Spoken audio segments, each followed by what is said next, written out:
UW360 is proudly supported by BECU, a not-for-profit member-owned credit union. Pacific Office Automation, copy, print, workflow, and IT. Problem solved.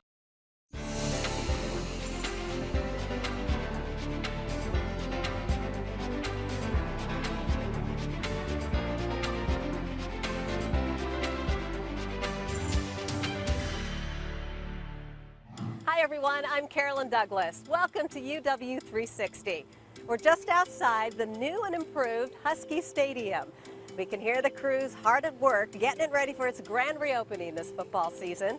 We'll take a look back at some of the greatest moments in this stadium and look ahead to the greatly anticipated reopening a little later in the show. We'll also go behind the scenes of Rainy Dog Radio, where students run the show, and discover what lies beneath as we tour UW's lower campus. First though, imagine working in a 6-story building that generates most of its own electricity and heat. A building with its own independent water and sewage system. Well, imagine no further, because that building has just opened its doors and it's being touted as the greenest commercial building in the world. We're talking about the Bullitt Center, and the University of Washington played a critical role in its development.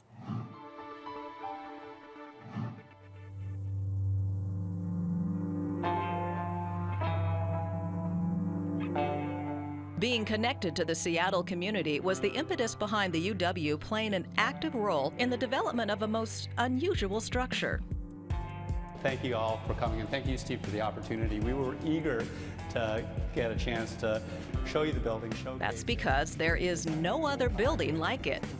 On the edge of Seattle's Capitol Hill, the brand new 6-story, 50,000 square foot Bullitt Center is being touted as the most sustainable, carbon-neutral office space on the planet. This building really is the greenest commercial urban office building in the world. Rob Pena, associate professor in the UW's Department of Architecture, says it all begins with an array of photovoltaic solar panels on the roof. The idea is for the Bullitt Center to generate as much electricity as it uses over the course of the year. Half the year, the building will be producing more electricity than it needs. The energy efficiency doesn't end there. Automated windows open and close depending on what's happening inside and outside of the building to keep a constant, moderate temperature. Just outside of the windows are the deployable blinds. So on a sunny day, if sun is striking that window, shades will automatically deploy. There'll still be plenty of daylight coming in, but they'll keep the heat from coming in the building, and that'll reduce the need for air conditioning in this building. Down in the basement, things get really interesting. The Bullitt Center uses ground source heat pumps that tap into the heat of the earth beneath the building. There are 26 400-foot deep wells that go vertically directly under this building. They circulate fluid down into the ground. As it comes back up, it extracts some of that heat with it, which runs into a heat pump. The heat pump generates warm water that's funneled through pipes buried under the floors. Hence, the entire building is kept warm with radiant heating in the floor. There are other equally important aspects to the center. Rainwater is collected on the roof, stored in a 56,000-gallon cistern where it goes through a sophisticated filtration system. In the future, it'll be used for drinking, for showering, for hand washing. In the meantime, captured rainwater is used for irrigating gardens. And another important function. This building has no flushing toilets. Instead, the deposits that people leave in the bathrooms will come straight down into one of these 10 composters. Waterless toilets deliver waste directly into giant composting bins in the basement. A foamy mixture containing just a tablespoon of rainwater is automatically released into the funnel-shaped bowls to speed up the process. The Bullitt Center prides itself in containing no hazardous materials, and much of the structure has been framed with locally certified Forest Stewardship Council timber. The University of Washington's Integrated Design Lab, an arm of the Architecture Department, will now be located in the Bullitt Center, as it should. The lab played an active role in the planning and modeling of the building and will now be responsible for monitoring its progress. We do research on high-performance buildings around the state of Washington, around the country, but in particular we're interested in this building and using it as a living laboratory for our students and for our own research on how to make many more of these. Because if this is still the greenest high-performance building in a decade, the experiment will have been a failure. That is the ultimate goal, to influence others to build structures similar to this one. Rob Pena hopes the lessons learned here will influence future centers on the UW campus. The University of Washington and its leadership is very interested in the technology and the innovation that can happen here, that can be incubated here and can transfer over to University of Washington's campus. So we'll be taking knowledge about energy and human behavior in buildings that we learn in this building and taking it to the campus. The Bullitt Center is designed to have a lifespan of 250 years. If it proves to be self-sufficient for energy and water for 12 continuous months, the center will be eligible for the distinguished classification of living building by the International Living Future Institute. Up next, we look back at the incredible history of Husky Stadium as UW 360 continues.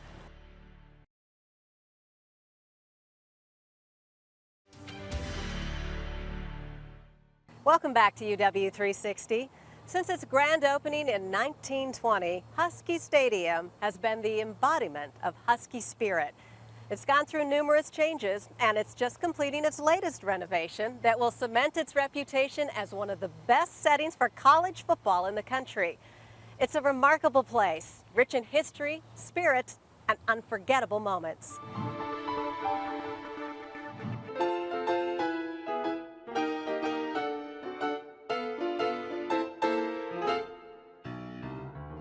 Gil Dobie put Husky football on the map. Coaching the Huskies from 1908 to 1916, he never lost a game, and that's a lot of football in the W column. By the time Dobie finished his run at UW, the stands were packed, 20,000 a game, with thousands more begging to get inside. The old stadium at Denny Field on the edge of campus simply could not contain the fever Dobie whipped up every Saturday. So winning and winners got a new home along Montlake. A modern concrete and steel bowl providing seating for 30,000. Just a down payment for today's capacity, but it truly was monumental. It was the only real sports stadium in town when it was completed in 1920. The first 20 years at Husky Stadium were winning years. The team took 8 out of every 10 games at home. For sports, the Huskies were really the only game in town. In the 50s, it was Hugh McElhenney running wild at Husky Stadium. In the 60s, Jim Owens brought back the winning tradition and won consecutive Rose Bowls. He could pass. Way up north, I heard a scout one day say, Coach Jim Owens wants the Indian Brave. Sonny Six-Killer. In the early 70s, it was Sonny Six-Killer leading the way.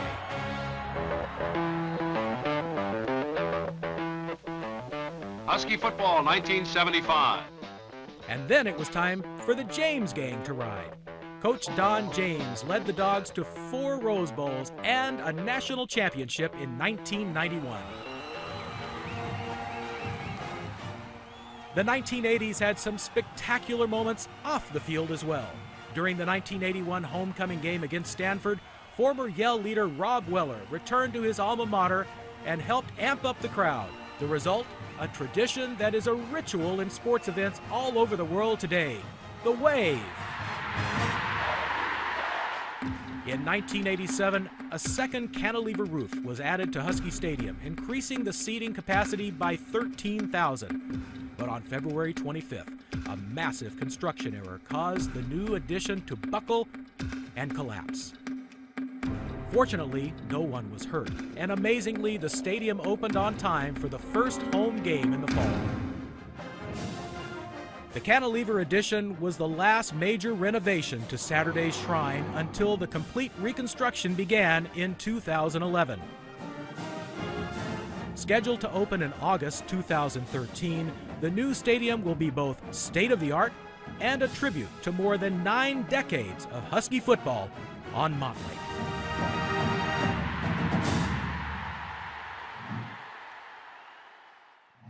A little later in the show, we'll get a closer look at the grand reopening of the new and improved Husky Stadium. Okay, now to the station that provides the soundtrack to UW campus life. At Rainy Dog Radio, students run the show, and every Wednesday, love songs rule the day. Student reporter Lauren Lemieux has the story.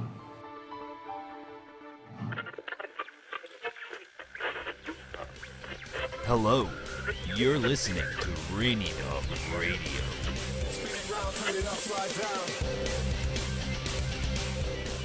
Since its founding in 2001, Rainy Dog Radio has aimed to serve as a platform for University of Washington students to broadcast their voice. To my knowledge, nowhere else on campus if you want to be on the radio, can you actually have a radio show and have people listen and talk into a microphone, pick the songs, make it your own. I still don't know about Sub Pop. The student-run station only has 5 members on its staff.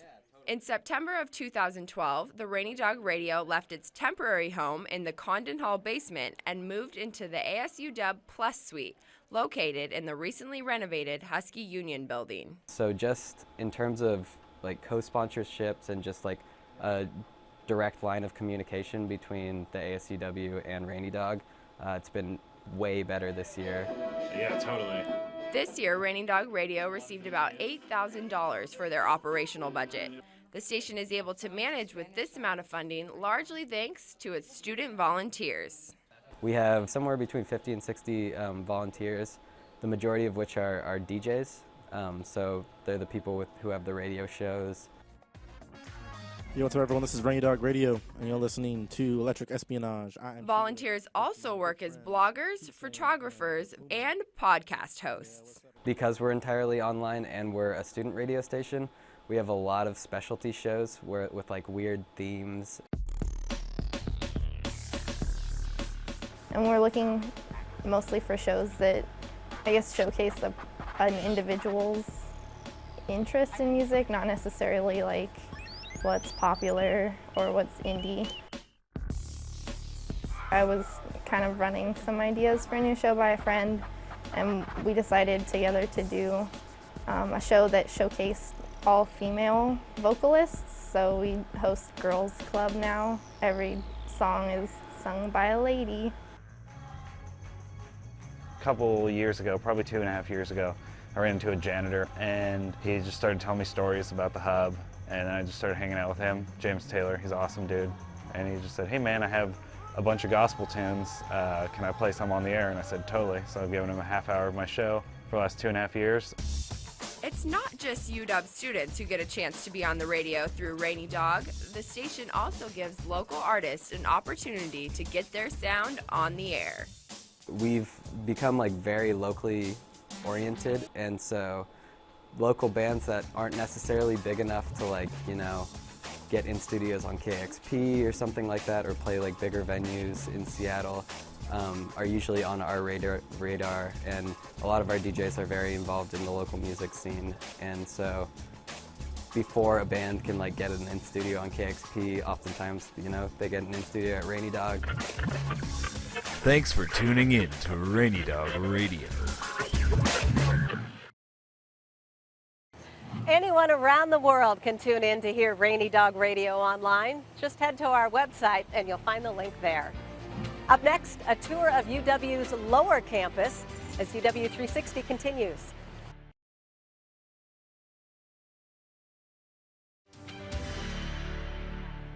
Welcome back, everyone. Did you know that there's an entire system of tunnels underneath this campus? The intricate system known as Lower Campus helps keep those above warm in the winter and cool in the summer. Our student reporter Austin Siedentoff takes a careful look at what lies below.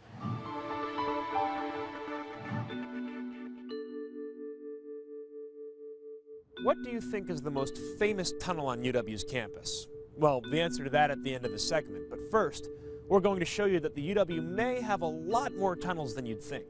Like, a lot.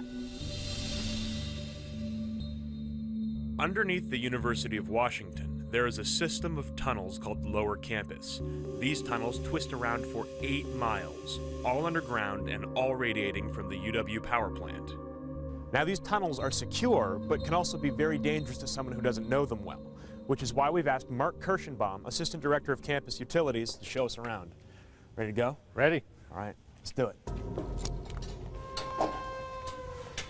Mark led us down into the earth and through a maze of narrow tunnels lined with pipes and wires, all the while helping us navigate possible hazards as we went along. So, Mark, what exactly do these tunnels do for campus?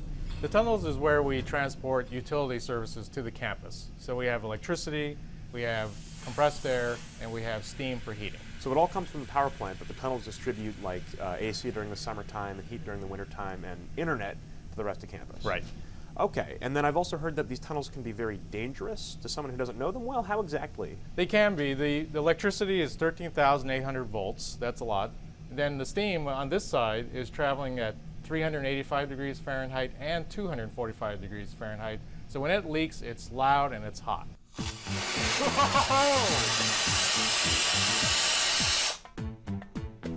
Wow.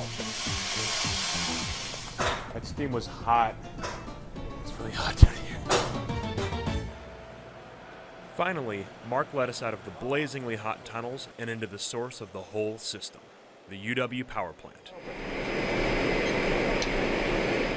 A maze of brightly colored pipes, tubes, valves, screens, and grates. So this is where we make steam for heat. We make chilled water for cooling, 42-degree water that we pump to the buildings. And then we also make electricity that we distribute to the campus. So campus really couldn't operate without you guys. Yeah, it's in the middle of winter that everyone's going home if we're not running. It's hot. Generating and distributing power to our campus is a big job. But moving into the future, it becomes perhaps more important for us to conserve energy. Enter Senior Facility Engineer Garen Sakagawa, who has been working for the Smart Group project. So in this room here, what you see here is one of our steam condensate meters. When those values go out of line, it tells us we have a problem with our system, so we send someone out here to come take care of that. Okay, so what you're telling me then is that instead of having to send someone here to look at all of these meters, you're going to take this data and you're going to put it on a single website for everyone to look at. Yes. And how exactly is that going to help with sustainability on campus? So what we'll be able to do is when we get a year's worth of data, we'll create what we call a benchmark of the building, which is a typical energy use for that building in a year. And as we have ensuing years' data, we will be able to tell if that building is going out of tolerance, using more, or using less. So, next time you find yourself on campus, remember, you're also standing right on top of Lower Campus, thrumming away beneath your feet. Oh yeah, and what's the most famous tunnel on campus? Well, it's this one.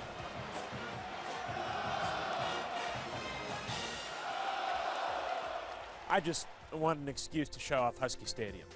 Until next time, I'm Austin Siedentoff.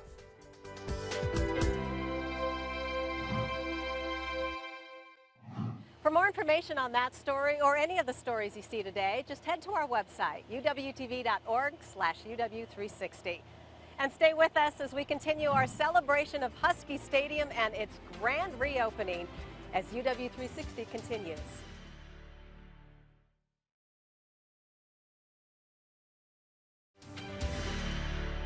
Welcome back to UW360. We continue our celebration of Husky Stadium now with a closer look at the new and improved stadium that is guaranteed to wow football fans from all around the country.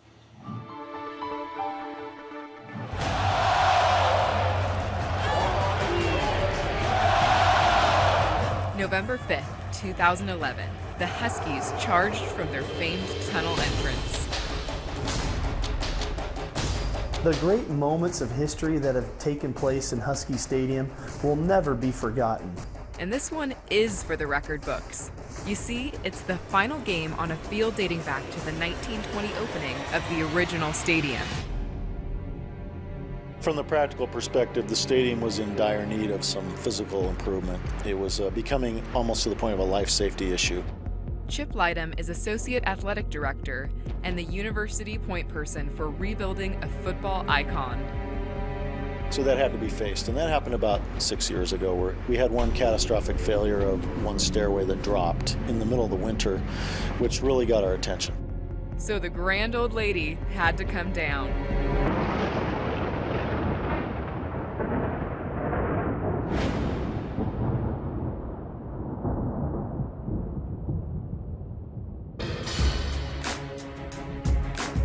Fast forward to July 2013. It's barely a month before the new stadium is set to open.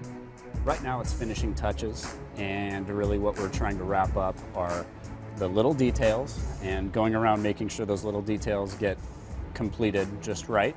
Chris Broadgate got his degree in construction management at the University of Washington. He returned to his alma mater to manage the design and construction of the core and shell portion of the stadium. Every day I think about how I need to live in the moment right now, because I'm building a stadium that is an icon, and it will be a legacy, because it's not every day that you get to wake up in the morning and go to work and you're building a stadium for a football team that you love and you've always loved, for a school that you're an alumni from. The new sections include 10 elevators where there used to be only 2. Plus luxury suites, restaurants, and plenty of new restrooms.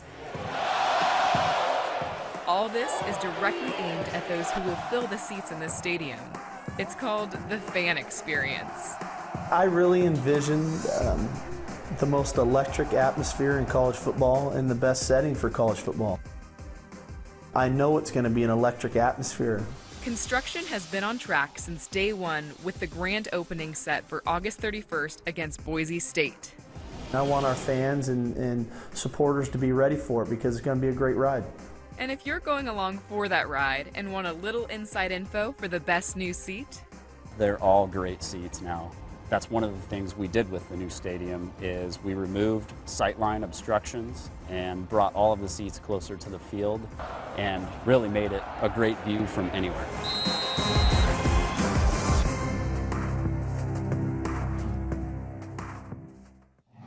And that does it for this edition of UW360. You can learn more about any of the stories you saw today on our website, uwtv.org/UW360.